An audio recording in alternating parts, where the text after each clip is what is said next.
clear up a couple of points. One of the things that was circulating out there was that last week we voted to close the hospital. That is not true. We did not do that. What we did last week as a body was that prior year we had not spent part of the 60 cents that you as taxpayers are paying for the hospital. And so we deemed that we must take part of that money and pay for the loan where we have purchased the building up there. So therefore, that is what you're hearing. We took 33 cents of that 60 cents in order to pay for the mortgage and the lien on the hospital. It was not a vote to close the hospital. You unfunded it. You unfunded the hospital. George. You unfunded George! the hospital. Now look. You unfunded the hospital. George. And that's going to close it. George, if you will let me finish. I'm trying to clarify because you're not telling the truth. Oh, yes. You have a choice. You can either sit here with us or I'll ask you to be removed.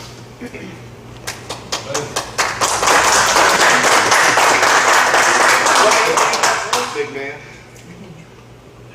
I know you don't like it, but listen. In addition to that, there was a situation that developed in which that you were advised if you were a hospital employee that the hospital was being closed. You were given a list of the various commissioners throughout the district, and you were told it was mandatory that you be here tonight. We corrected that, I believe, during the week. There is no way without the CEO stating that it's a mandatory meeting that you would have to be here. So that is what has occurred. As to the statement that we unfunded the hospital, that is incorrect. As I told you, we took 33 cents to pay for the debt of the hospital. If we had not, then you would have had to have a tax rate increase of somewhere between 40 and 50 cents just to meet that issue. So that's where we are. What we're going to do tonight is we're going to listen to the hospital budget as it's presented. Now, I would ask if you would please hold your questions. When we have finished, then at that point, I will open the floor for questions from everyone that is here. Is that in agreement? Thank you. With that, welcome. Yes.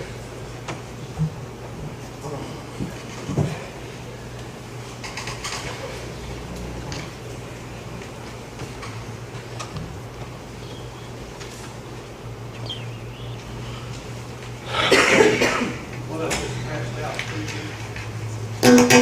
is a list of all of the different funds showing the getting balance, estimated revenue,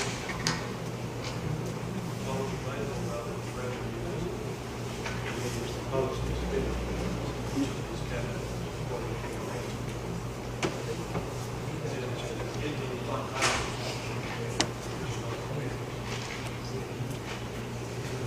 That is taken into consideration over 26,000 coming out of hospitals, $70,000 for debt service. Putting the young money on the 51, which is our debt service.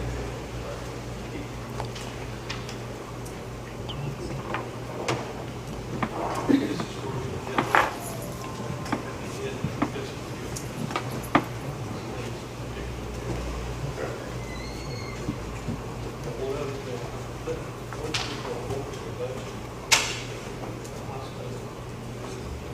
That is not the bill that we use. But I'll explain it. But we don't have to count the dollar. The budget is already intended to count. We rearranged this number. The figures are the same. There's no difference in the figures except for the lines. So looking at the categories that we all. But that said, you got a copy. I will say one last thing. Part 35. Mine. Here, I'll show you. budget that you got, let me pull mine out.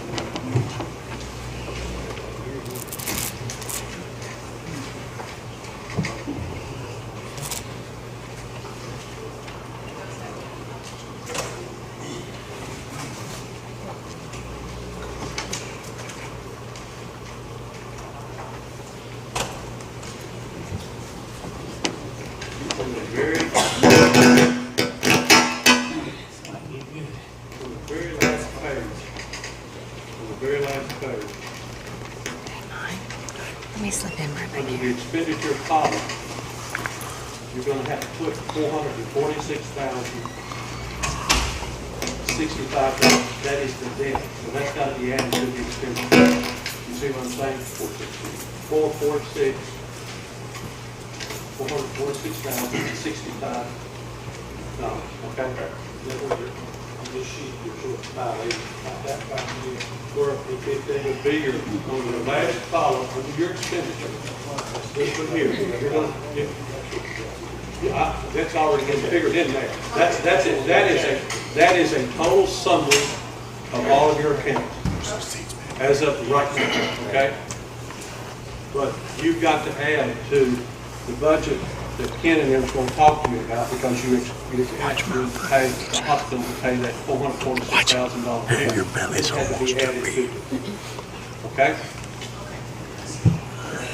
So the number should read, 5,807,884.72.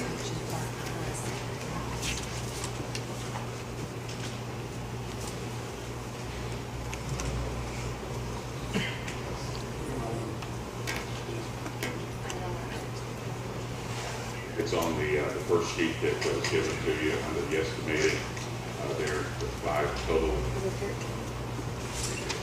5,815,5 is the proposed expenditure. You've got to add it to this column right here, which your expenditure. On the very last page, you got to add that debt service. Because you're asking them to pay it, so it's got to be put in there as expenditure, okay?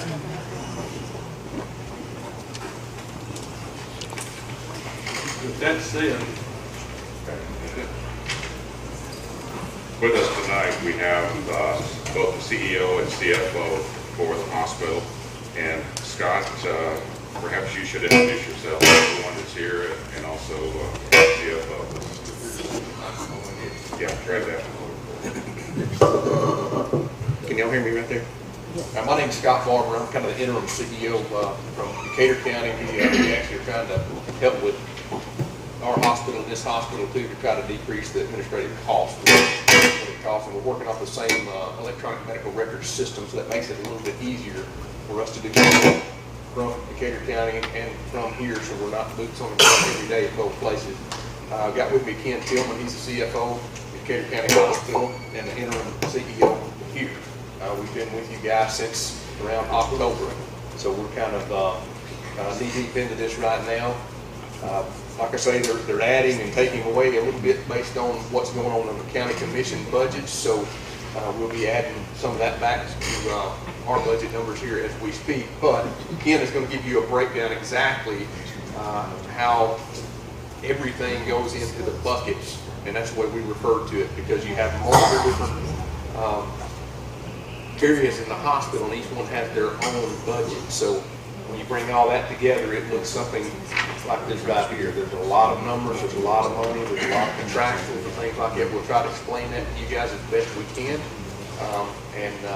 Ken's a 30-year CPA and a CFO and things like that. He can explain it better than I can. I mostly work with operations myself, and Mr. Brett Parker to try to do the day-to-day operations of what's going on at the hospital and try to look for new ways that we can either save money or create revenue. So with that being said, I'll allow Ken to start. I guess, I don't know if that needs to start with questions from you guys about the budget. Actually, I think we'd like for him to take it and just line by line go down through it and tell us where these things are going and what each one of them is located in. That will derive from the budget that we put together that our board approved. I know it's been swapped over to your no, but it 3 or 4 columns. It's the same number. needs to be from that budget to take it out right there. Yes. Yes.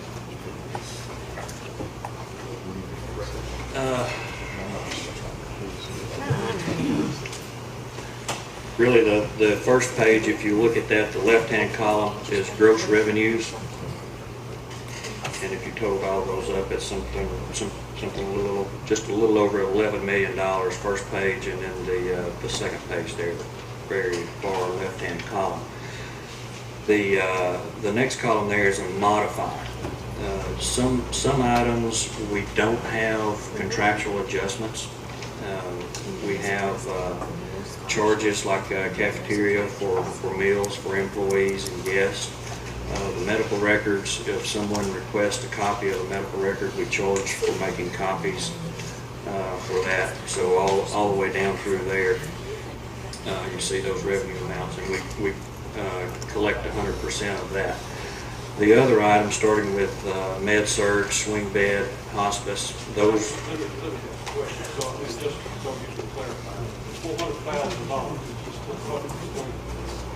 That's something we'll get from the federal government to, it's a subsidy to offset cost of electronic medical record system. One other question, something everybody understands. Last year we got how much? About $670,000. The year before that we got.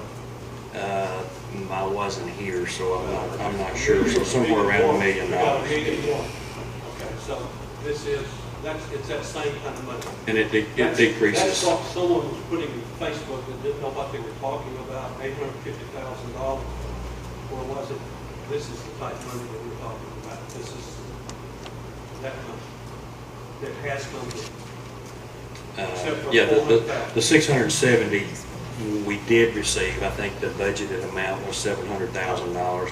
And keep in mind, these are estimates. They're estimates. This is a tool. But gross charges, take med surg there, for instance, $1,071,851. That is gross charges. Our payers are not going to pay us that total amount. It'd really be nice if they did, but we have contractual agreements with them that they pay us for certain DRGs is the term. It's for a patient that's in the hospital for CHF or something like that, they pay this amount regardless of what we charge. If you come in for an x-ray, we can charge a fee, but Blue Cross will only pay us what they've contracted to pay us. So the difference is contractual. We expect to collect 42% of our billing on average. So the net revenue there is what you get if you take the $1,071,851, multiply that by 42%.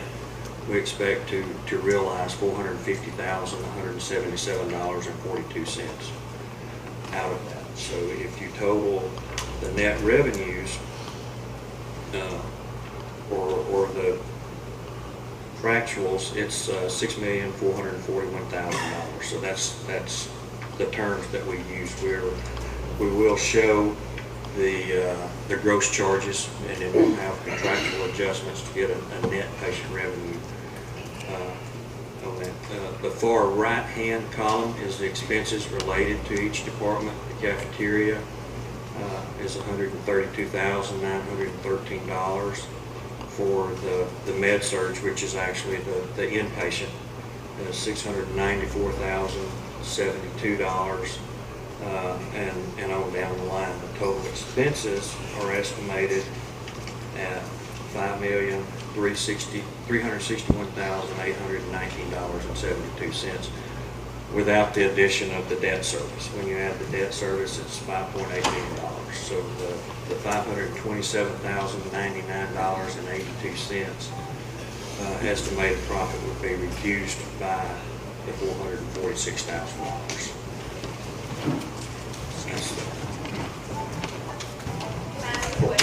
Sure. We told that ordinarily we like 37%, not 40%. Is that untrue? That, It varies, 37% we're working toward increasing that with new templates that have been put in place and coding. Like I said, this is an estimate, it's a goal that we hope to reach. Well, a lot of it has to do with how you code and how it's built. And that's a two-pronged thing. And if it's not coded properly, then you don't get paid properly. And it's one of those things Well, where it's I know they're looking at trying to. Yeah, actually, it's the documentation and coding, and then it gets billed. The billing department can only bill what's captured. But it's got to be, it's not coded properly. You can do all the services in the world, but if you don't code it properly, you're not going to get billed properly. You're not going to get your money. Right. You won't get paid properly. She's back, it's my understanding. The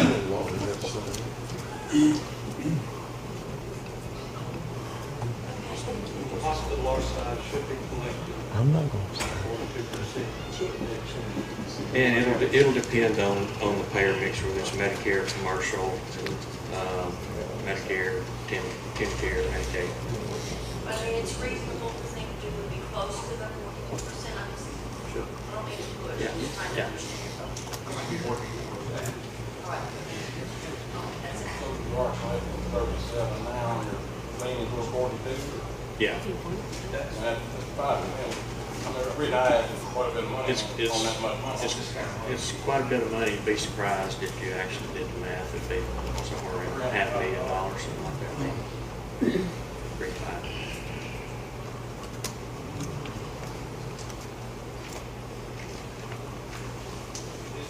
This is used for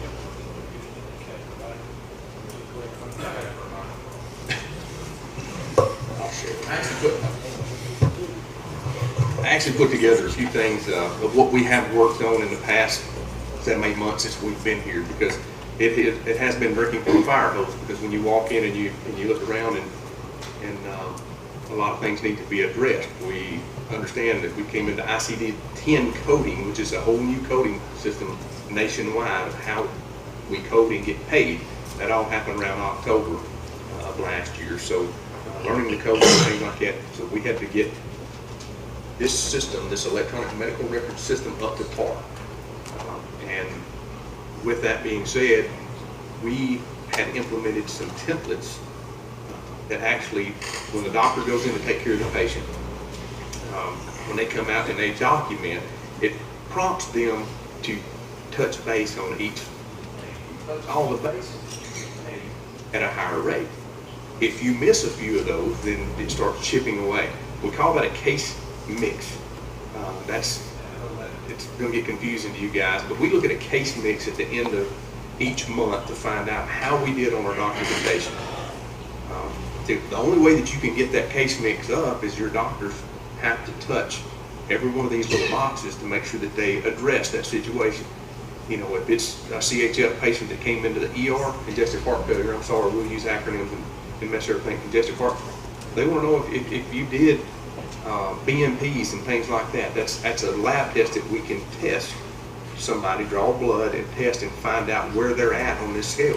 If we didn't document that we did a BNP test on them, then you actually get, even though you did it, you don't get paid as much. So we introduced some templates that we had at Decatur County, and what we did is we interfaced with Houston County's system, because y'all use CPSI, we use CPSI. Our information technology person, Mike Recruiter, he interfaced that to where we could work.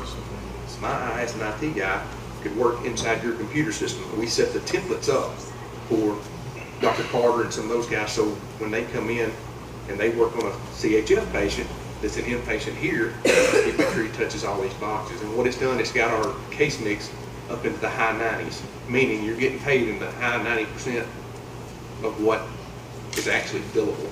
So those are some of the things that we have implemented just in the past few months to try to make sure that we're capturing everything we can. We have had some problems with some codings. We had some sickness and stuff like that where our coders were out. And we worked with that the best we can to make sure, but we expect over the next year to get 42% there. And you hadn't been told a story. It has been as low as 37%, and that's really not acceptable at this time, but I don't blame that really on the builders. It's kind of a combination of things. That, like Ken says, the builders can only bill what they're given to send out the door on the billing. Capturing the documentation and the coding and all of these things that come together is something that, you know, when you have a struggling little hospital, you have to come in and look at all of these things. There's a lot of parameters that go in to make sure that you capture all the money, and it can't be done overnight. These systems, everything's going to electronic medical record systems. That's the reason the government's been over time giving you a little money to get everything up to par. But that money's going away. You can't count on living on, they call it meaningful use money. You can't count on living because it's going away. So we put a lot of things in. We worked with Brett Parker, who's been here. I saw him as a champion in the community here. I knew Brett was hard. Named him as the COO. So we got somebody in operations here every day that if I'm in Decatur County, we're working through the electronic medical system and seeing something like that. Sure. Somebody boots on the ground is there every day because we can't. We're an hour and 10-minute commute one way, and it's just hard to do this. And we still have families and stuff too, so we're trying to help the best we can. But I have a place to make sure that this happened. We've met with EMS and tried to make sure that we were capturing all the things to come here to this hospital to give our doctors first right of refusal on whether it stays here at our hospital or it needs to be transported somewhere else. We worked with Signature Lab, Signature Nursing Home with Barry Cotton. We were just about, I mean, within a week or so, he held up for me to get here. He was fixing to take that lab work somewhere else because he couldn't get the results that he needed and he couldn't get people to come do it. So the first thing I did was went and met Mr. Barry Cotton and said, hey, if we lose that revenue source, what can I do to make things right for you guys? Because we need this nursing home to work together. We've recruited Dr. Howard, Lee. Him up and going in April. So it is a slow process to ramp up. It's shy of 2 years. That he has there, he is bringing us in above his expense at about $25,000 a month. That's real money coming to us. So he's only there 2 days a week. So, you know, he's bringing, you know, $250,000, something like that to us. Well, he did $250,000 in the first 10 months of this fiscal year. So those are the type of things that we're trying to do to help this community with shared resources with what we're doing over there to make things better. And I could go on down the list, but I think you kind of understand where we're headed with it. You know, we're doing everything we can. The numbers are what they are. You know, don't get me wrong, they're not pretty yet. Some of the percentages are not where we want them to be, but we can't come here in 7 or 8 months and totally turn this thing around. We had kind of a mass exodus after we got here. There's one thing, when we started putting a little pressure that we're going to have to do this, and this, or some people that left. We're on our 3rd director of nursing right now in a very short period of time. So the more things that we call on people, hey, we got to do this, this, and this, some of them say, hey, I'm out and tap out. You know, that's not throwing anybody under the bus. I'm just saying, when we put the pressure on to do stuff, some people say, I'm not in, and they step out, and then we have to spend our time recruiting, doing whatever we need to do to get somebody that can do it. Because you can't go in here. It's a lot easier to work with people and try to get them into what we need done as to just go in and get mad and fire everybody, because we don't have the resources here to hire a bunch of people. So it's a lot easier to come in and try to work with folks and allow them to get to where we need to be. Because I can promise you, it's just like at Decatur County when I came there, when you start struggling on money, the first thing that goes is training. I mean, you're like, well, we'd love to send them to that new training that's out there, but we don't have the money to do it. So over time, that's cumulative. So now you have people who've been here for the last 2 or 3 years that haven't got sent to any of the training to keep us up, whether that's billing, coding, working as nurses, medical records, ICD-10 training, all of that. If we take away the training and the funding to send them to get training, then you get what you pay for over time. And it's hard to get everybody back on the same sheet of music to start capturing all of this revenue. So, you know, we're working with the mayor every way we can, and with this budget to try to do the best we can with what we have to work with right now. So I'll hush now. I'll give you back the mic and let y'all have more questions about when to know. The building, the code, that's just not the doctor. It's anybody. If a nurse gives out one pill, then that needs to be placed in there, that we have. Needs to be captured on the charge. Everything that we do needs to be captured, and the only way it can be captured for the building department to pay it is that it's put in there. If it's not put in there, then all you're doing is giving away free care. Because we're providing the care that we're not getting paid for. And so that is a critical part of making this hospital work, is billing properly, putting it in properly, and coding it properly. And so, now, another thing. There's been something said about we were going to lose $2 million. Ken, I asked you about that today. How did we come up with this losing $2 million, which that's not the case? That was first time through the budget. That didn't include any money from the county, no meaningful use money, nothing with Dr. Howard. And take all expenses and not the revenues added to it. There were First line through. some big chunks of So revenue big chunks not, of revenue was not in there. was not in that, that was passed out at that board meeting. The first, yeah. yes, the first Okay. budget. I just wanted to clear up something that's been out there. Yeah, I was just at the board You was at it, meant $2 million, And it scared me and I to thought death. people fell out of the chair at that meeting. So- Well, so I think at that meeting I said, this is the first run through. But there's not a $2 million loss. I want to make that clear. That was my question, how can we go from $2 million loss to a balanced budget? That's a big change. Well, when you add 700,000, 400,000, Revenue two or 300,000 from the surgery, things like that, it adds up. and then put it on your, And then a better collection.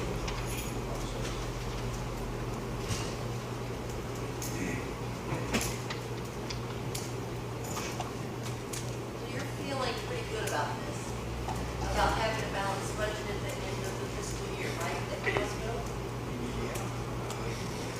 That's what I wanted to hear you say. I know, I just wanted to hear you say it out loud. You're feeling pretty optimistic about managing this.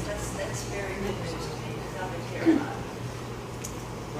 The hospital's not gonna make money. It's not gonna even break even.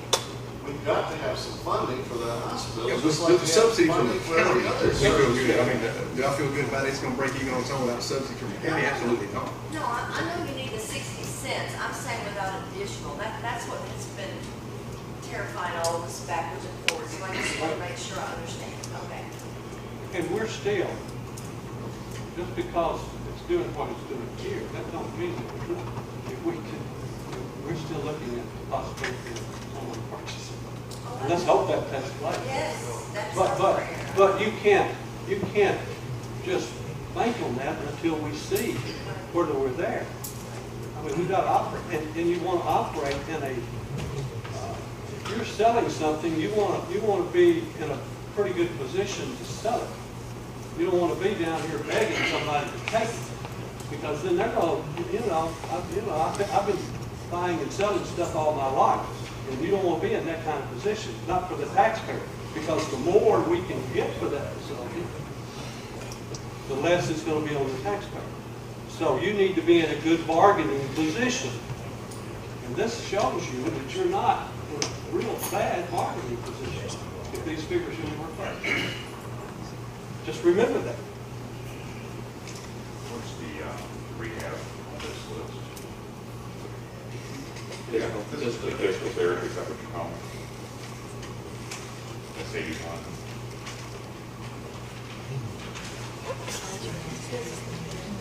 Inpatient, outpatient, New York.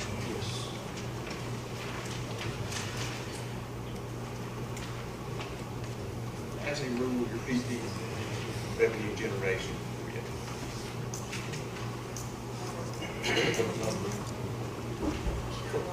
So that's the best making money at PT. Big time. At the last couple of meetings I've been to, and it may be the same thing we talked about, but the loss was 140 to 160,000 every month. And on that figure, it wasn't including any revenue, like the county.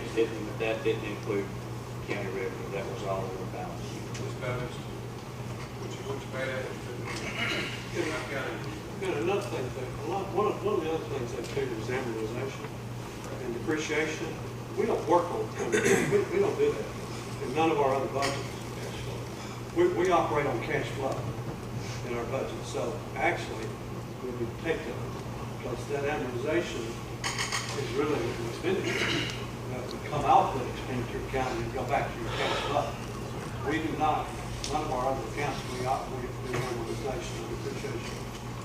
Unless the school does. The school, well, the rest of it. We have to show it. You have to show it. As an You have to accounting show it. thing, it has to be shown, but it's still, That will it's legal not, for us. it's not something, it's not actual cash money as far as the flow is concerned. On selling the hospital, we don't want to sell this to somebody that's gonna walk away from it, like so many people have in this county. We don't want that to happen. We want a hospital that's sustainable. And we're not gonna give this away to any Tom, Dick, and Harry who comes in and says, I'm gonna buy the hospital, because look what happened to us with the fellow in Mississippi came in here and just literally ruined this hospital. Look what happened to, what is it, THA or whatever their thing is. They walked away from us. So, you know, these people come in here and buy it, and then they decide, well, I don't want it, I'm walking away, and we're left holding the bag. So we need to sell it to a viable, long-term situation. We don't need to give it away. We need to ensure that what's left is something to sustain. It's my understanding within the next week, maybe 2 weeks, we should have an offer or something presented to us. That was the last thing that was given to me. And I'm gonna correct it if either one of you. What's our average bed count out there? Average census, 4 or 5, Let's say all our monthly. 4 or 5 a day. just a month. That's an average daily. And you will see that, Very first line below, on the very first page where he said something about cafeteria, the very first one, it said one inpatient. Versus 150,000 a year, it's costing 694,000. That's what we're losing money. Because the fixed cost costs more than the actual inpatient daily average census.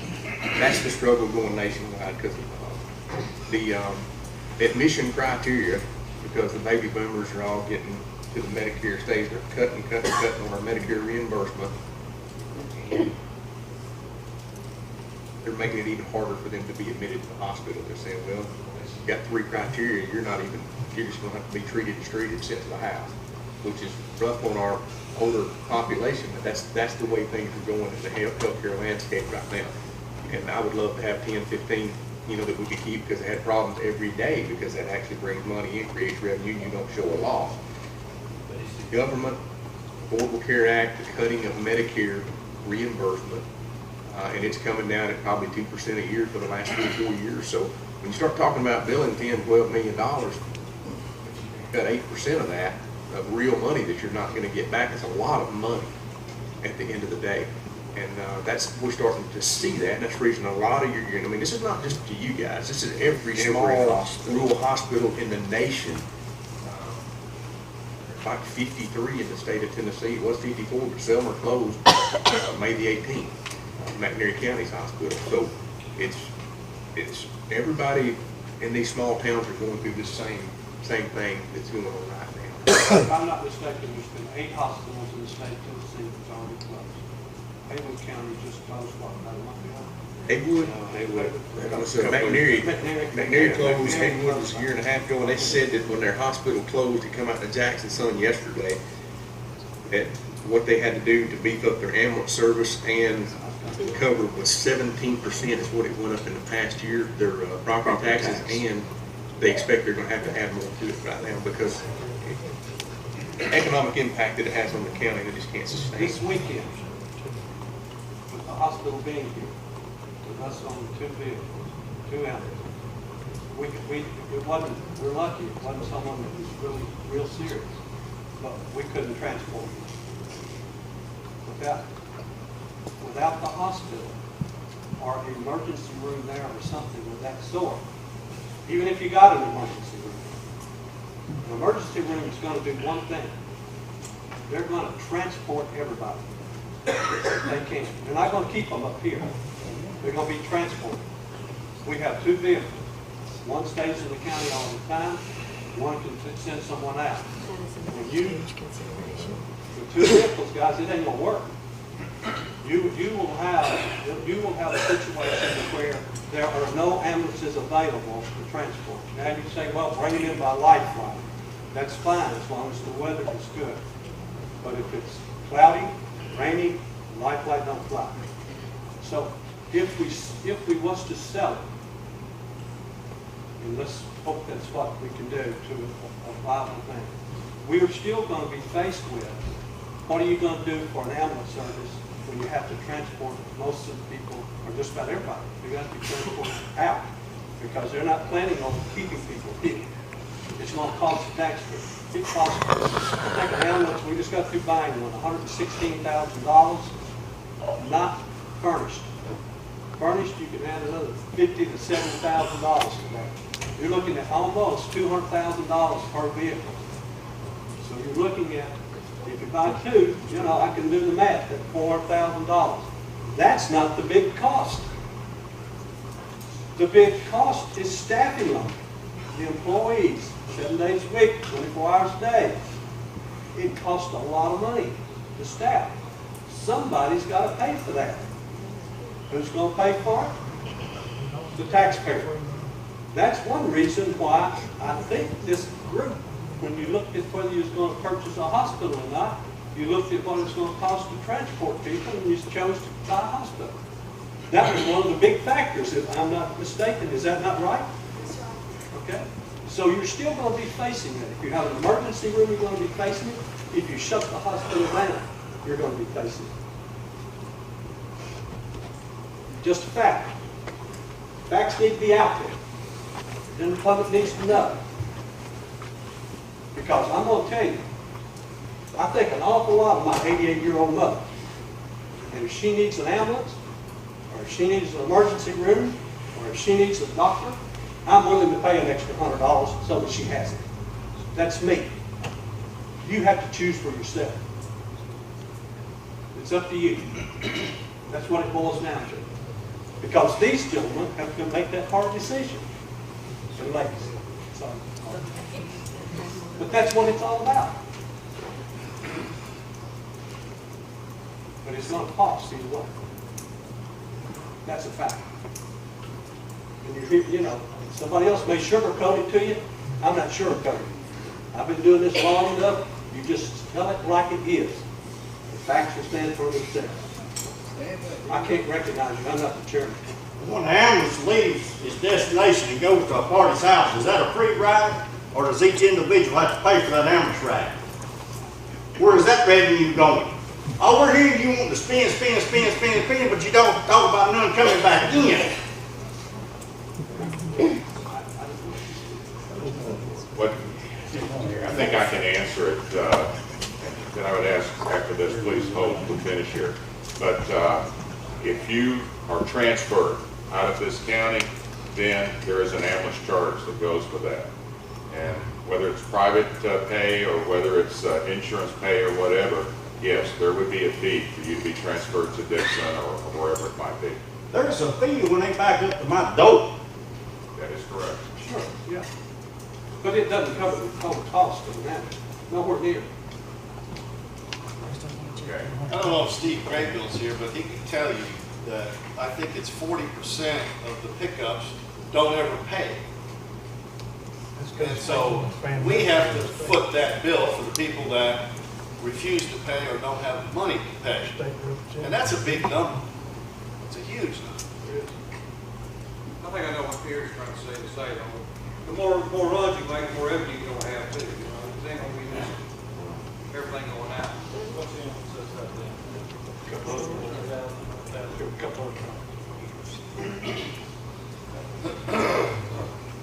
To go back to Brent's remarks about, we hear over and over that the hospital doesn't have a very good bed count. Part of that is because we have been drained of doctors here, and we only have one doctor left, Dr. Carter. We have Dr. Roby here, but he refuses to admit anybody to the hospital. So we are really hurting because of that. When we had Dr. Martin and Dr. Carter and Roby was admitting, we had a lot of bed count. But now we don't have these doctors. They have abandoned us one way or the other. Dr. Carter's the only one left. Reply to that, Scott, I want to ask you a question. And I've read several articles. Aren't one of the main problems in rural areas of getting doctors? Being able to afford them. You get PAs, but. Get PAs and get mid-levels, nurse practitioners, and they can have admitting privileges and stuff. I mean, Dr. Carter and Dr. Roby has a couple of mid-levels, maybe even 3. They can have admitting privileges and stuff like that. They can round under their medical director or preceptor, which would be Dr. Carter or Roby's medical license, and they can do that for you. I mean, that's still not. Really, you've got 5 providers in that one clinic, and it's their clinic. I can't make them do anything because they actually lease that from that space from the hospital, and they have their own practice. But yeah, we encourage all the time for Dr. Carter, hey, we need some admissions, you know. But still, that's their private practice. I mean, they're practicing medicine. They have privileges, and I think a lot of people don't understand that. When doctors work out here, like Covenant Care or Hillside, they have privileges at the hospital. They're not employed by the hospital, so they run their own show. So we have to be really nice to them and say, hey, we want your business, because the more business they do with us, the better the revenues and things like that. But as far as getting another doctor, I mean, that's something that we have to go out and actually recruit, but it's going to cost you a lot of money. $200,000 a year won't touch a doctor, and you're talking on that number's $18,000 a month. Just coming out of your rate payroll, and We've had this trouble. yeah, and all the small communities I do. think it's going to continue, so I just don't lie. The doctors. Houston County, Decatur County, the great thing is if we can recruit doctors, we just can't recruit wives. Because most of the doctors want to come to where you have the lake and all that, a lot of things to do with the wives want shopping. You know, we're all a long way from Nashville to Memphis and the Jacksons and stuff like that. So that's really our biggest deal. We've had doctors who came in and looked, saying, man, I love it here. You know, you got duck hunting, deer hunting, you got the river and playing. Their wives won't move to that rural area. So that's our hard part of recruiting doctors. And I'm asking somebody who really don't. Is there still a program where a doctor can get a portion of their tuition for they went to school, medical expense paid if they come into a rural area? TRP is Tennessee Rural Partner, and yes, you're eligible for that here.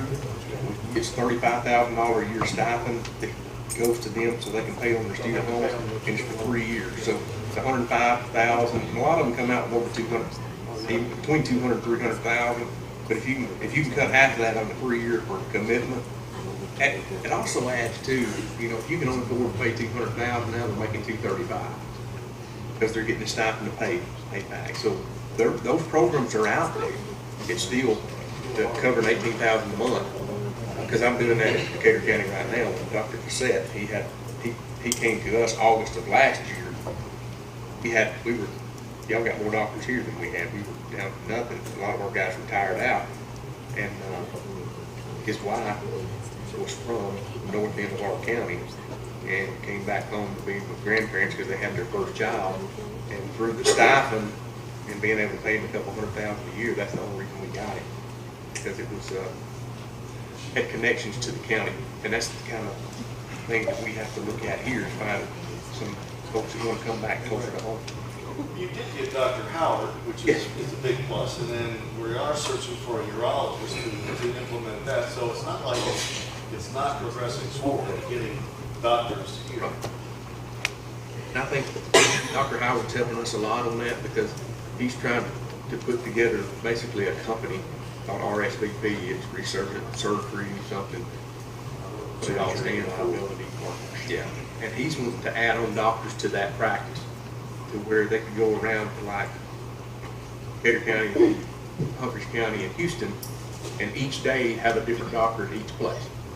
And they just keep rotating through. What that does is provide us orthopedics, urology, a surgeon, you know, whatever the specialty that he can recruit into his business, and do that as a round robin between the three hospitals, because that's kind of his mission, is to help maintain the small rural counties, because he's from Lawrenceburg, Tennessee. He's from a small town. He don't want to all drive and blow away. He's been a god, to be honest with you. Howard's a good guy.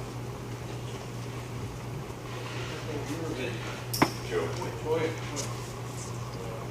go ahead, Joe. You're a child of the CEO, all right? Look where, I mean, I want to ask you just a honest question, okay? Are you okay doing your job? I mean, who are you having to answer to? You're the CEO. I answer to the board. But are you able to make your own, you've got experience in this CEO business, and are you able to do your job? And, I know the board, I have respect for the board, but they're not hospital. Well, some of them are, George. I don't know. Yeah. I guess, I don't know, you know, if there anybody that's over me critiquing me or telling me what I need to do. I really don't. You don't have a problem? And I don't know that any small hospital has that, other than a board and a county commission to ask the question. But you can order something all right yourself and get it. Something small or anything. I don't What order the anything hospital- money-wise. I mean, I just don't. We have a purchasing department that Purchasing purchases department does that. hospital If we need supplies. something, and the main big expenses that we get has to do with like surgery and stuff like that. And it may be if somebody's getting a hernia repaired, the mesh and stuff that they put in there, it's expensive. It's like $1,000 for one of those meshes that you put in somebody, because it's gonna hold somebody's stomach together for the rest of their life. But I mean, that would be the highest dollar purchase thing that we do. I do not handle anything that had to do with construction or revamping of this hospital. Mayor Clark has done every bit of that. I've basically been hands-off and don't want to be involved. That has nothing to do with me. Basically coming in and handling the operations. If there's any kind of decision we make on anything, I would talk to Mayor Clark. He'll usually come to inform you about it. But I promise you, I haven't spent anything But with a let high me dollar clear item. something up. I do never tell anyone to fix it. I don't have. Oh, no. It's That's just, what I'm asking. but I don't do any That's what I'm purchases if that's what you're talking That's my about. question. No, I don't buy anything. My question, you're comfortable with your job,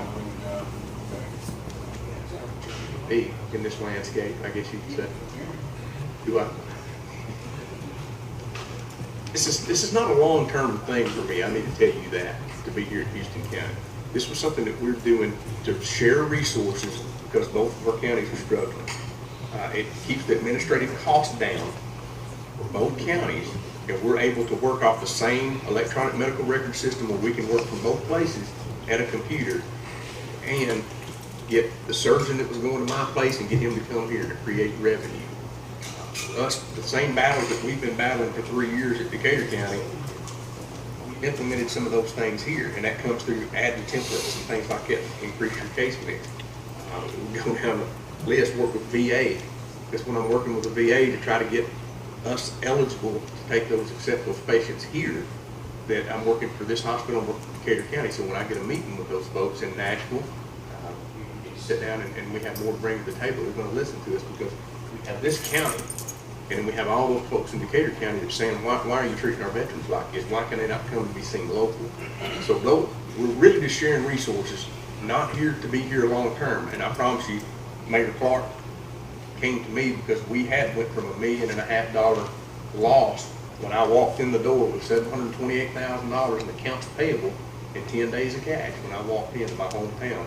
I was a flight paramedic for the past 15 years, so I'm learning how to be a CEO every day, but I treat it just like I do a patient. If it's bleeding, you put your finger over the hole and figure out what you can do to fix it. I assess processes instead of patients right now. I work with as many people as I possibly can at the big hospital to learn what we need to do, what we need to place importance on. And we corrected that one from $1.5 million loss down to $600,000 in the first 2 years. So with that, Mayor Clark said, I met some of the guys at the Tennessee Hospital Association, and they said, would you be willing to come over here and help us? The same thing. And that's how I got over here. This is not a long-term thing. Honestly, I have a family. So, I don't get to see them much. If I leave here at 7, I'll be home at 8:30 or 9. So it's a pretty good little drive for us both ways. But what I'm saying is we're going to try to get this to the point whether it may sell to a larger company or something like that, or we can hand that off to a Brett Parker or somebody local that's vested in this community that has skin in the game. I mean, you don't want me from Decatur County to be your long-term solution. I mean, that's just the way I feel. We went through that at Decatur County for 4 or 5 years. We had outsiders come in. They didn't care as much. They drew their salaries and they went home. And if it failed or it did good, it really didn't matter that much. Then they were getting paid either way. So they recruited me back to come home off the helicopters because they knew I would care about everybody here and everybody at home. I'm here to help, but I will help any way possible. But when you get tired of me, I'll go to the house. Honestly, I'm not saying that being mean. I'm here to help. Ken is here to help. I mean, we didn't come looking for another job. We were asked to come help. So I don't know. Other than that, nobody's looking over my shoulder, but I would never spend a dime on that movie, Mayor. You know, of course, everybody looks at things differently, and I don't know something more than we purchased a hospital about 2.5 years ago. We purchased a hospital about 2.5 years ago. We did not buy a business at all. We bought nothing but bricks and mortar. And I saw some of the statistics from the previous owners. They were having 0 patients up there. They were, there was nothing going on. The guy that owned it didn't care. I mean, he was from Mississippi, he was going to jail, and he didn't care. So we went through a long process of trying to find out what we were going to do with a committee made up of commissioners to do that. But it took us 6 months or longer to get a Medicare number. Because we were told we'd never get a Medicare number. We were told by some people, you will never get a Medicare number for this hospital, starting a new hospital. We did. It took us a while. It did because we had people that we hired that understood the healthcare business and what it took. It took a phone call to what's her name, the lady in Washington that's over Medicare.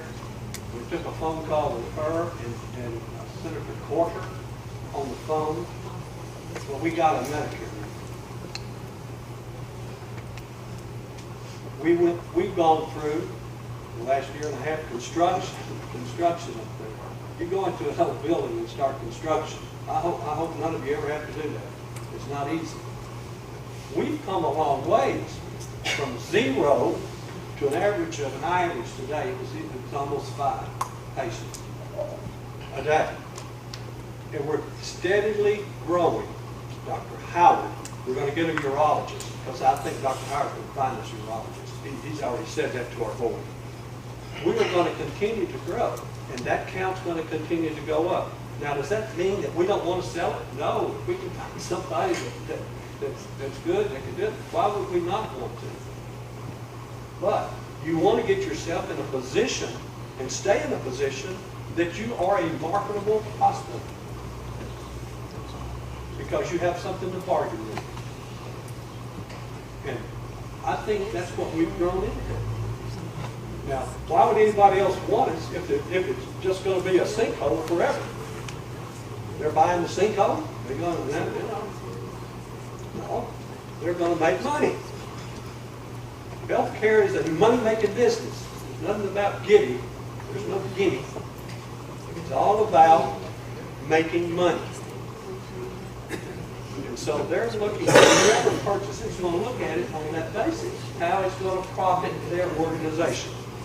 How's it going to profit? And you want them to make money. If they don't think they can make money, they're not going to buy you.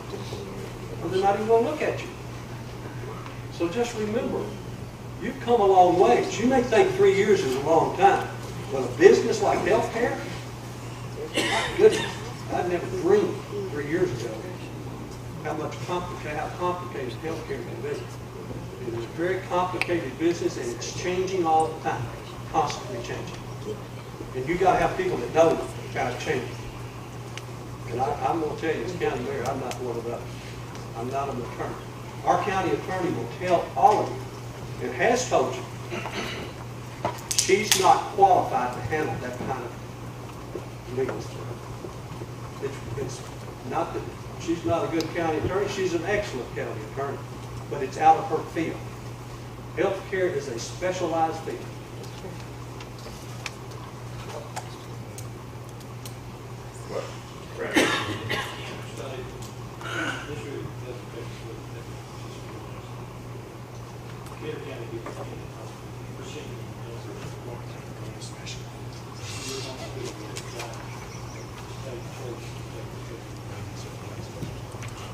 $398,000, Roughly $400,000.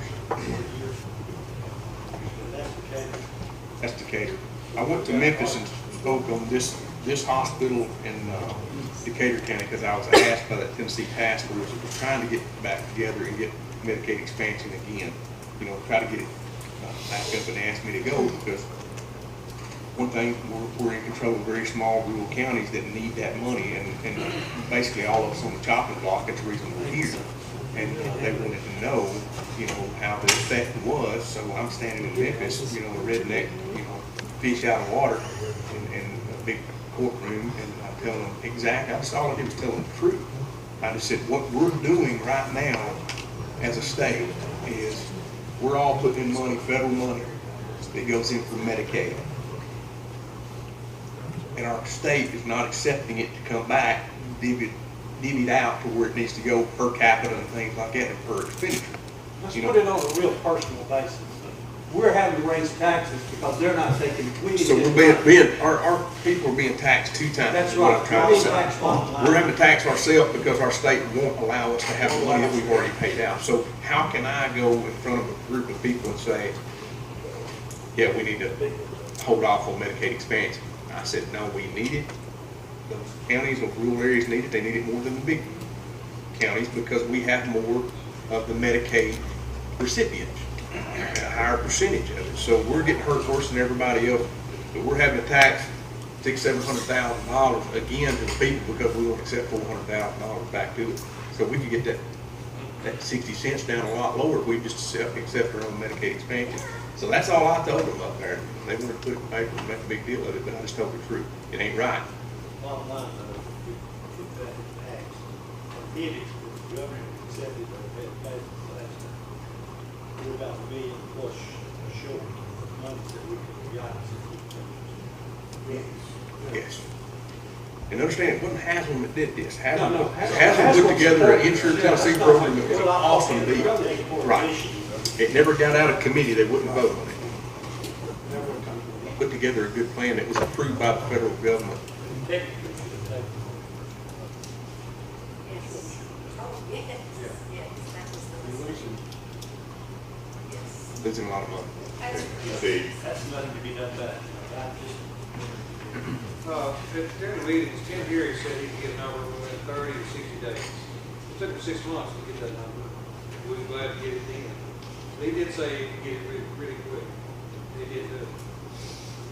The critical access number, we still working on that, trying to get that? It's in Tim's hand now. I got the information to Stroudwater, and what we looked at, if we were critical access for the past 3 years versus what we are PPS, prospective payment system now, it would be around $2.9 million more dollars as actual dollars back into this hospital over the past 3 years.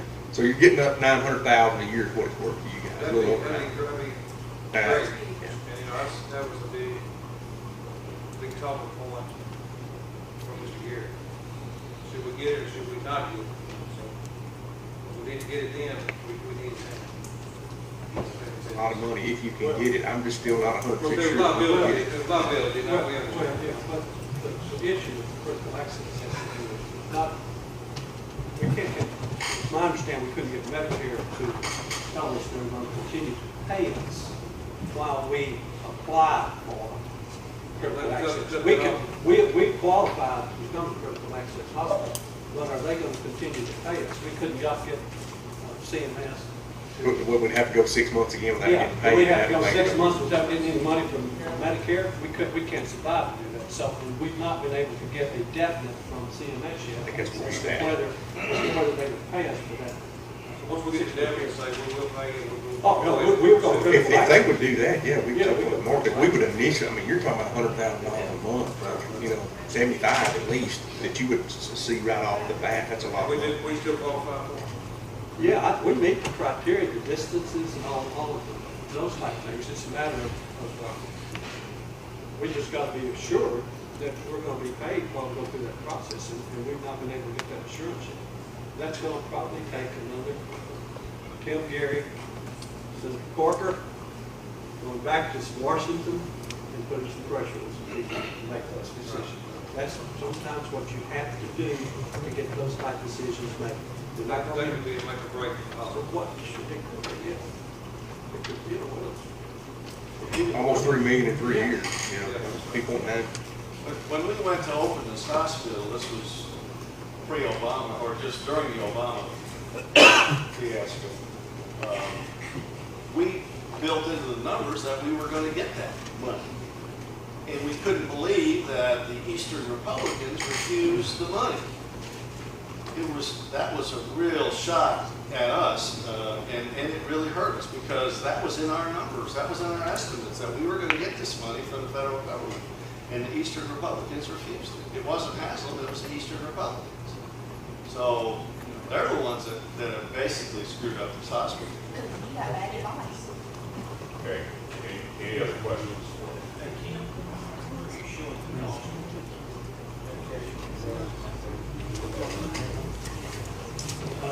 It's included in the pharmacy. 21.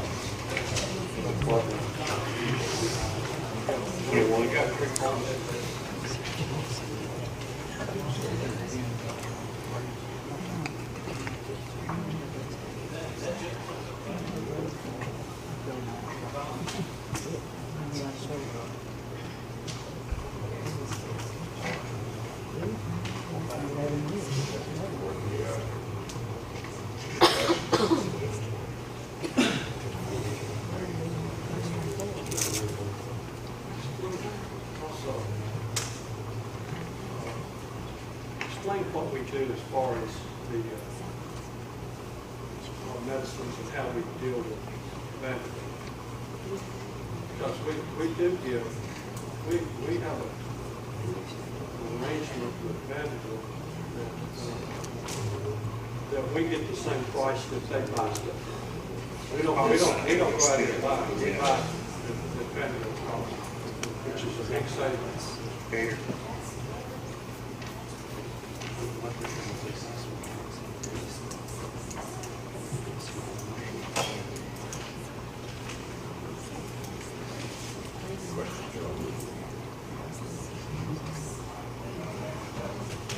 I don't see that in here right off.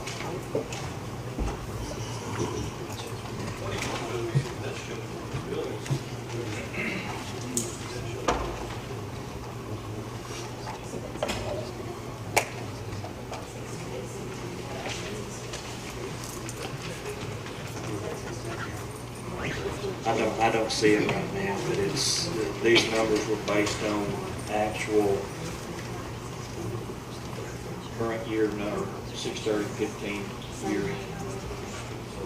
It's in there, but I don't see it in here right.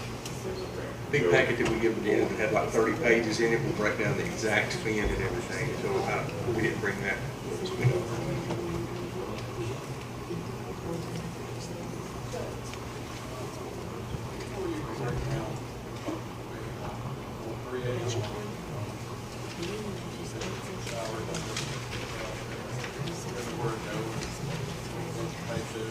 that's shown as salaries on that, but it's several different accounts.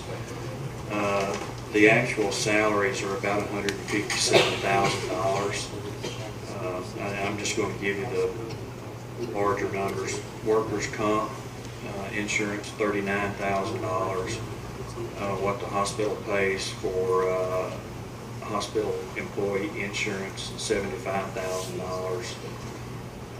Have legal fees, $217,000. Audit and cost report fees, $44,000.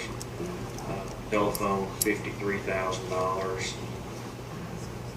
That's the, there's some other consulting services, $24,000 that make up the 643. That's not all salaries, that's other costs in there. No, that's not just him. There's some other attorneys that we pay. His retainer's $15,000 a month. Every year.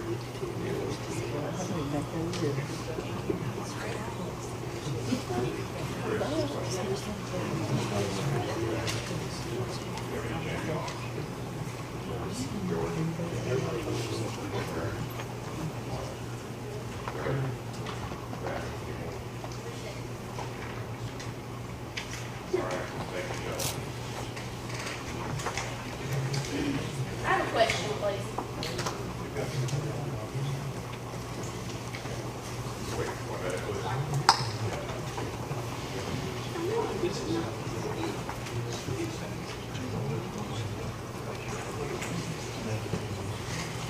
Take one of these.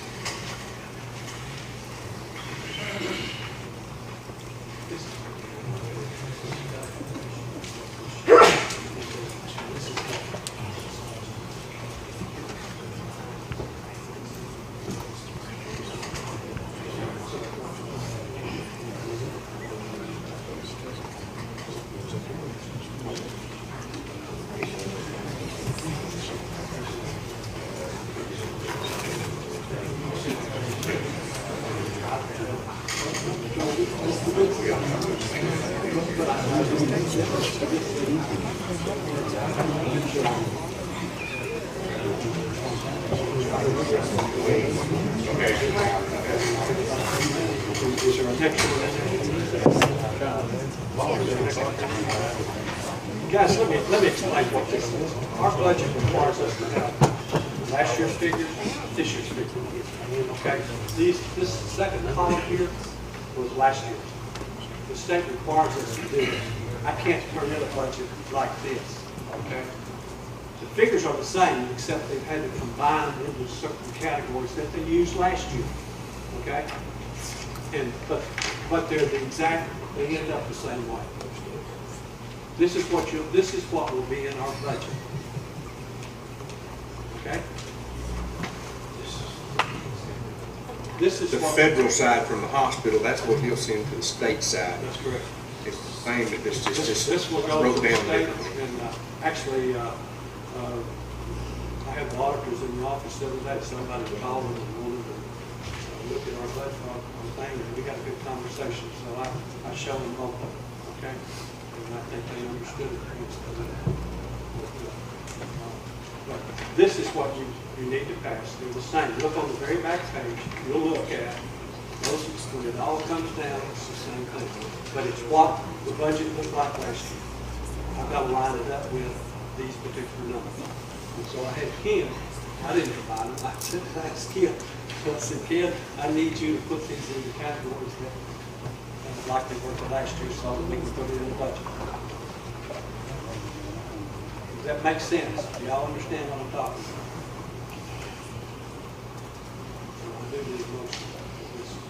This is already passed. Except for the 446,000 has been added, okay?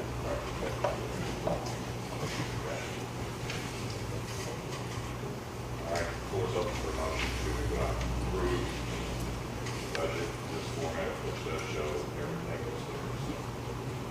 Any questions? First one, any motion? We don't have time. So, y'all met times you count, 1, 2, 3, 4, 5, 6, 7, 8, 9, 10, 11, 12. This is number 12. You know, your time is run out. I don't make the deadline, but your time's up. State makes it. Just have to abide by it. These are the same things that you, This if you look at. this budget includes the remaining. Yep. It's on the second page. On the second page. This is the same thing that you had in your, if you look at your last year's budget, it's the same thing. You still projected from us, That's exactly right, and that's the same as what you're projecting. I'll put that. Motion by Hall, I'll second. Motion is made by Steve to accept this, budget for FY 16, March the 2nd. Discussion. This is gonna kill the hospital. You know, there's just not enough money there to sustain it any further. We've got great improvements taking place at the hospital. Improvements in revenue, Dr. Harwell, we go from 37% to 42% in our collections. We just need a little more time. The hospital needs more time. The hospital is no different than any other service that this county provides. It costs us money to provide the ambulance service. It costs us money to provide the sheriff. It costs us money for everything. This is not something that you're going to make money, but it is the future of the county you're voting on here. If we lose this hospital, we're going to lose a lot of people coming to this hospital. We're going to lose industry, plus all the employment in the hospital. And I, for one, don't understand why Steve Hall is against this, because his company is going to make a lot of money if we keep improving this county. He's going to lose money when the hospital has to reduce its size, if it makes it. So we have got to understand we're voting on the future here, not the past. And the future should be a no on this particular vote. The budget I'm looking at reflects a positive fund balance at the end of the year. This budget ain't counts, but take it to, talk about the other night. yes, it is. It's putting $446,000 out of the general operating budget of the hospital for the district. It is here. It is in here. That's why I It's in asked that 3 times. It's in this right here. Just for the record, Steve Hall wants to keep the hospital. Yes, and so does Mark Greenfield, yes, Don't get me wrong. yes. Yeah. I just Don't get me don't wrong want at all. to raise taxes again. 60 cents.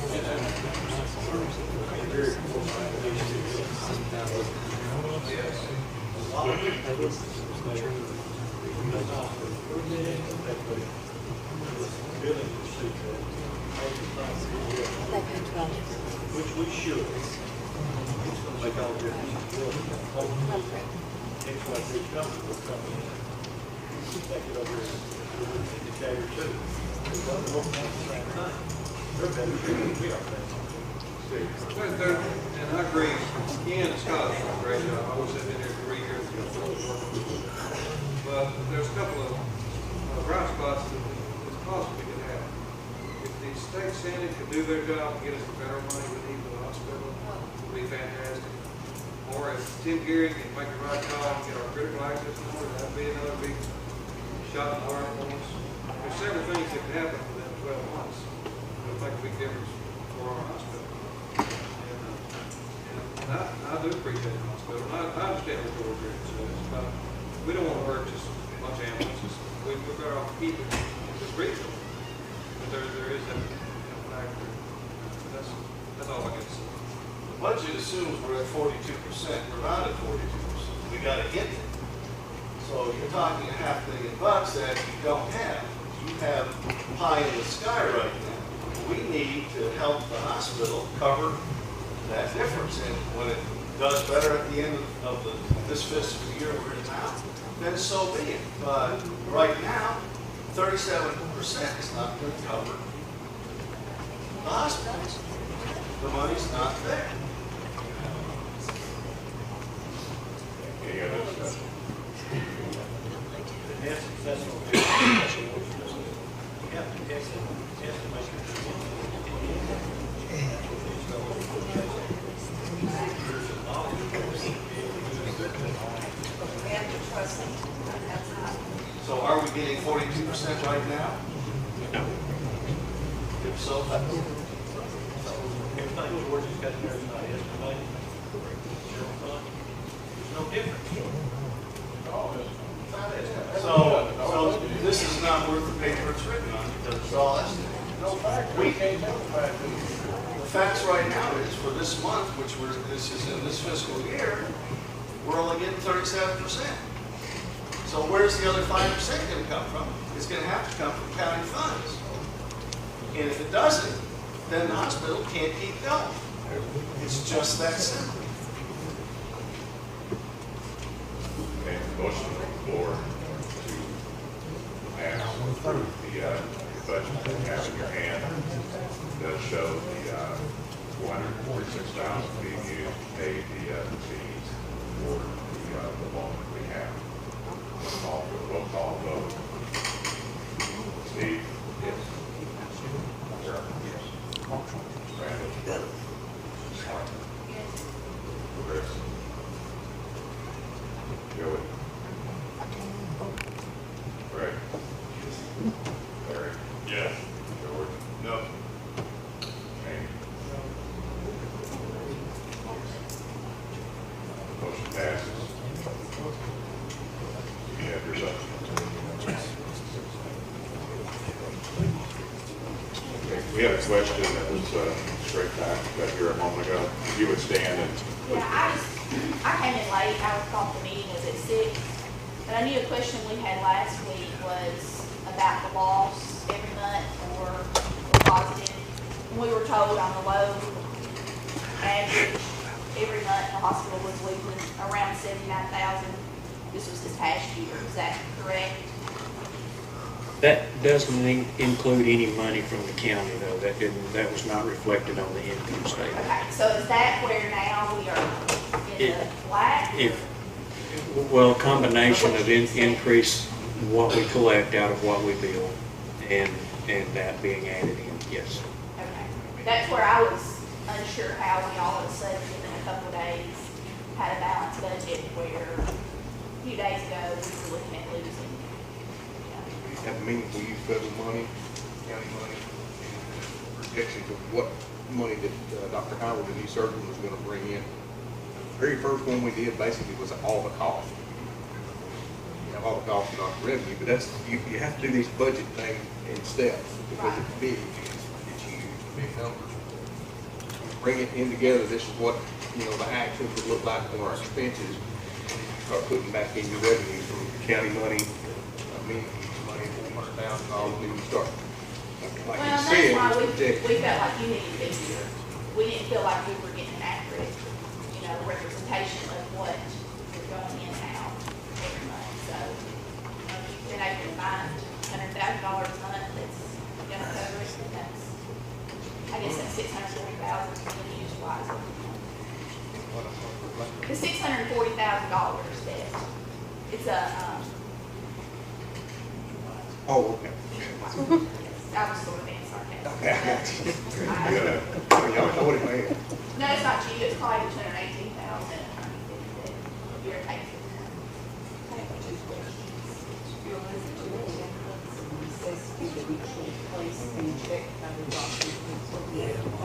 Together.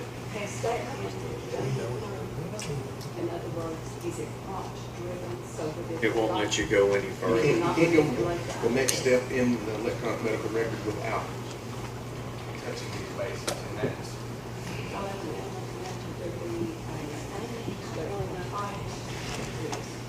that I put myself in house to follow until I can get it to work memory, what steps on there are, and then sort of make sure that I get all of it. That's kind of one thing we're doing, when we call it paper versus electronic, the doctor will pretty much go at the same way I used to was better. In my head, I mean, my steps and how I document it, or what we call CYA, it's cover your hind end, to make sure you ended up in court, that you touch the bases, but it's always how we were trained, and the doctors are the same way. But now that it's on this electronic record, they do all their documentation on the computer, whether it be a bedside, laptop, sitting around, just these templates that they're in place right now, they've been for a couple of months, 2, 3 months now, that they cannot get out of that screen where they're at, when they start their documentation process without documenting on each one of those items. So it's a lot better than our memory, because, the computer, like a calculator, it'll never make as many mistakes mathematically as I will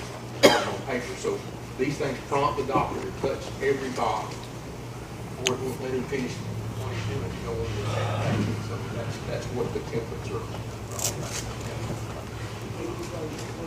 The second question I have is, we've looked several times to be restricted to only 2 ambulances within the county, without the cost associated with that. Are we not engaged in core service support agreement with outside counties to come in the absence that, We have that, Stewart County does, they transport everybody, and getting someone to Stewart County is pretty tough. So, and Montgomery County's not. what about Humphreys County or any of the others surrounding, in order to mitigate, us being short? It's not that easy. It sounds great, but these other counties have their own issues. Even Dixon County is having issues right now. They tell me, just having to add more ambulances. It's an issue getting ambulances and personnel. Personnel is a big thing.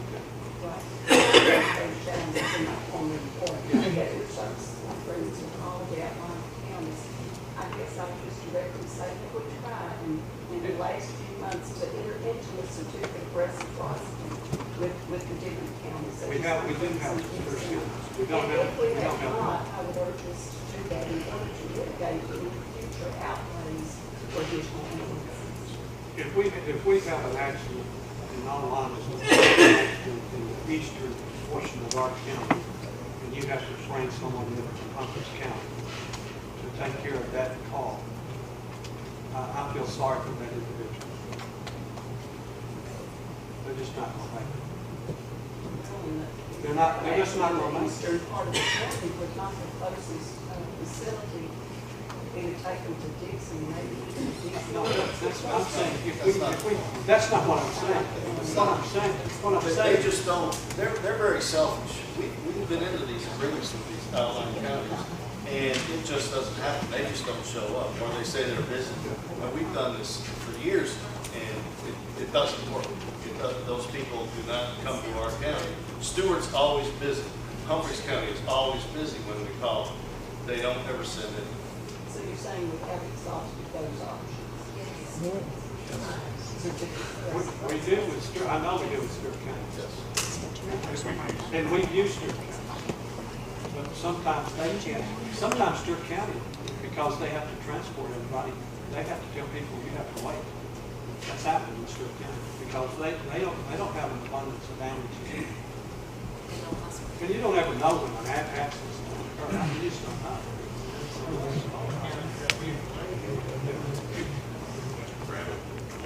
On ambulance service, can you use Depends on if y'all have anything that happens in your county.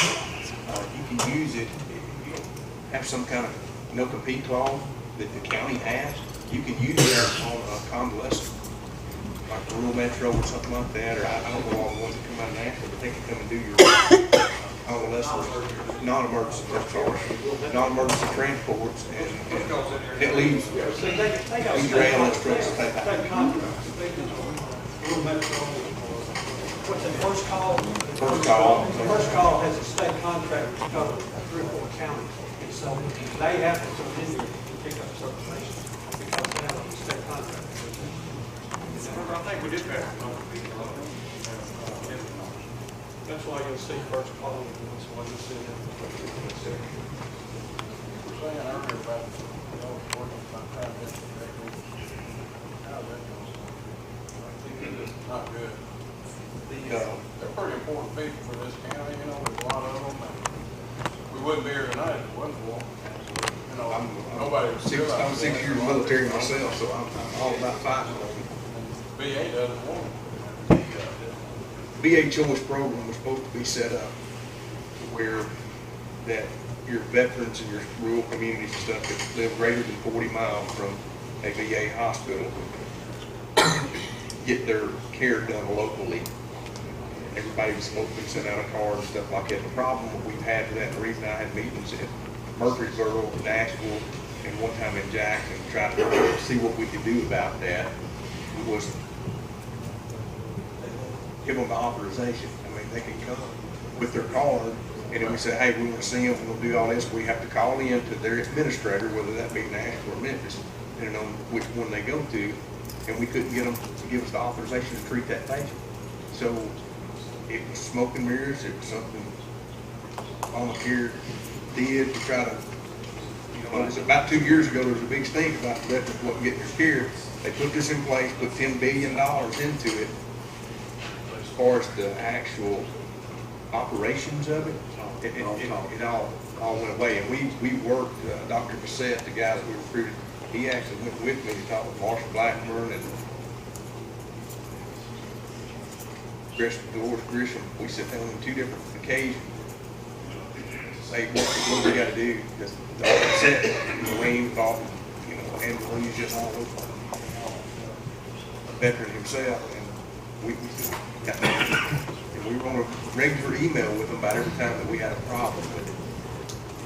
And everybody that's coming in that couldn't get authorization, we would email their exact information to Marshall Blackburn and Dolores Grisham. On a weekly basis, we were having that happen. So it's never worked, and it's not going well at all. But we've tried it, we really have, for this hospital and for Decatur County, because I was trying to, kind of volume. Okay. Is there another question? Yes, sir. Yeah, a couple of things I was wondering about. First of all, Scott, thank you for trying to help us out. What's the percentage of uninsured that go through our hospital right now that we have to pay for? Roughly? Oh, it's 5%. 5% of health and acute. We can issue that. It's not as much as you think. Not as much as you think, but it's still Substantial.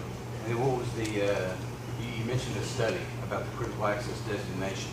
Looking back 2-3 years ago, rolling forward, what was the actual difference? I didn't catch it. You said there was a dollar amount difference versus the critical access license versus. $2.9 million to be critical access. That's money that we put into this county. So $2.9 million, we start out with the critical access license 3 years ago rolling forward. That's the reason losing critical access, the way it all went down with that guy bankrupt in the hospital and going to prison. Yeah, Shoemaker, Ray Shoemaker, Chico, Mississippi. To try to get, when you came back, you had to come back as a prospective payment. The only difference in critical access and prospective payment is one is you get what you get, the other one is cost-based. So if you're the critical access point in this community, you get paid on cost at like 101, 102% of cost. That's what you want to do. That way you're almost guaranteed that you're not going to lose money when you provide the care. It's for rural areas. But we lost that designation and had to come back as a PPS and try to get it back, and I think that's what we think. And then we got reimbursed based on PPS, DRGs, like an acute hospital like Vanderbilt. Exactly. And would have to sustain the type of volume like the Vanderbilt would have had to have. But now right, that's never going to happen. It would have never happened. But now today, what you guys are working on is you got the opportunity to try to re-secure that license again as a critical access hospital. And that's what you're working on now. So if we were able to get that, I think people need to understand how big of a victory that would be. If you had insured Tennessee money, and if you had the critical access license back 3 years ago, today, how big of a win would it be for your hospital today? It's over $1 million. $1 million a year, right? A year. Because you're reimbursed based, and it makes sure we understand, that's 102% of reimbursement. So basically, the hospital never makes money. It never was designed to make money. It was designed to break even. But when we lost that license, that put us back into a position where we had to start operating like a Gateway or a Vanderbilt hospital and try to have that kind of volume, which is non-existent in this county or in 3 counties beside us. So now that we're trying to get, you guys are trying to get this critical access designation back, then that's a little more hopeful to us today. One reason why we did not just purchase the business was Shoemaker owed $1.5 million in back paid to Medicare for 1 year. 1 year. And to make mention, he's in prison right now. Well, right? he's in prison, not for what he did here, but what he did in Mississippi, but he owed Medicare $1.5 million in back pay. That was for 1 year. We didn't know what the other year was gonna be. They also did not know what liabilities that he had out there. I'm talking about people that he owed accounts payable, which was over $1 million too, that he owed. So it was one of those things where, hey, you couldn't afford it. You couldn't afford to keep him money. It just didn't work. He owed too much liability. That's why we didn't do it. We have a, I wasn't trying to hedge on that. Yeah, I know. I think you're trying to hedge on that. That's not what I was hedging on. What I was pointing out to is going forward, because we don't want to rehash all that. You really don't want to rehash that thing. What I want to talk about is going forward, what you have the opportunity to do. So if you get rural Tennessee money back and you're able to secure a critical access license, then you're in shape where you're not going to have to raise taxes. Is that not true? Well, I don't know if that's. I mean, that's the truth. If we'd have had it back then, we wouldn't have had to raise taxes. If you want to bring that part up. But what I'm saying today is going forward, if Scott and his guys are able to get that critical access license back, you're in a much better position with your hospital because you get paid for its costs. Well, like I said earlier, one of the reasons why is you've got to have the security. You can't go another 6 months without getting Medicare money. So we have got to have CMS or Medicare to tell us they're going to continue to pay us while we're going for that. Yeah, that's the holdup. I can tell you.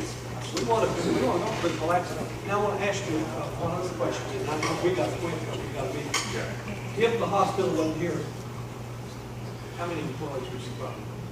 Well, it's like I mentioned before. I mean, the fact of the matter is I accept basically Signature is the feeding system to our healthcare industry in this county. Hospital, clinics, all of it.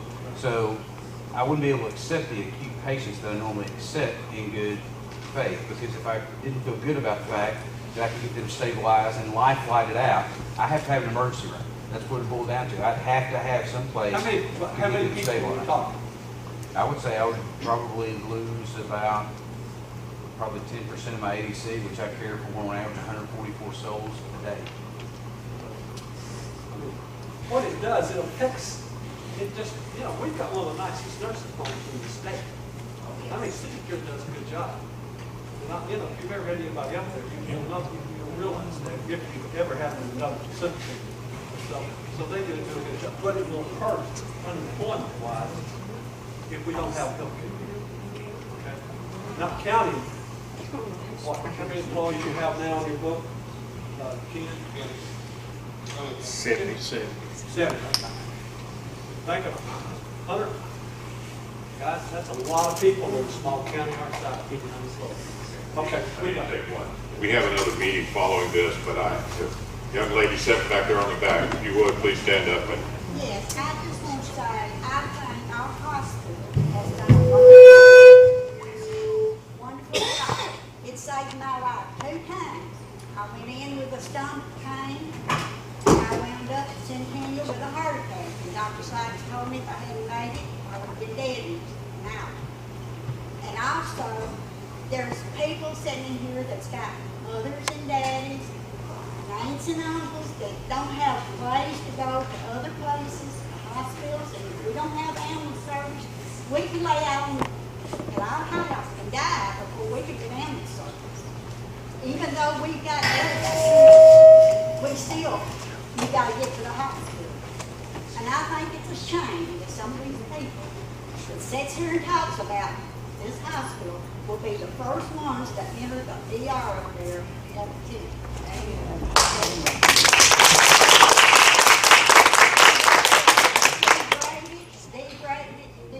And it's a shame.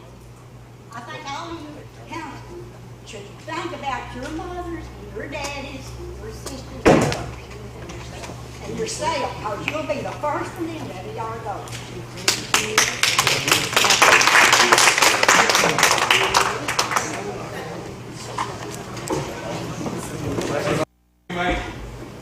George here. Here. Randall Prick. Here. Steve Hall. Here. Ray Evans. Here. Martha Greenfield. Here. Garrett King. Here. Howard Spurgeon. Here. Chris Evans. Here. Joey Burton. Here. James was there. Here. Randall Masters. Here. Larry Summers. Here.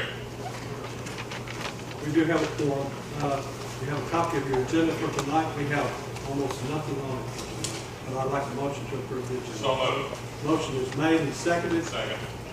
The discussion is not all in favor. Opposed? Motion does carry. Before we go any further, though, I think we always start our meeting with a prayer.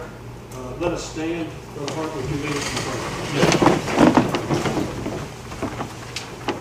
Father, we come before thee this evening, become mindful indeed of the great nation in which we live. We're also mindful, Father, of tragedy that takes place. We ask thy comfort upon those families, bless them, that they have good standing. And as we look to thee for guidance and care, we ask always that you would help us to remember one another. As this body this evening makes decisions for our community, we ask the blessing upon them, and we always ourselves uphold their hands. This we pray in Christ's name. Amen. Then will I have the minutes of the May 16th and June 27th meeting. I'd like a motion to approve the minutes. Motion is made and seconded. Any discussion? If not, all in favor? Opposed? Motion does carry. The next thing I have is that we need to recess until August the 15th at 7 o'clock in 2016. That's when we will take action on our budget for this fiscal year. Motion is made to recess and seconded. No other discussion? Not all in favor? Opposed? Motion does carry. We stand recessed for August the 15th. Really?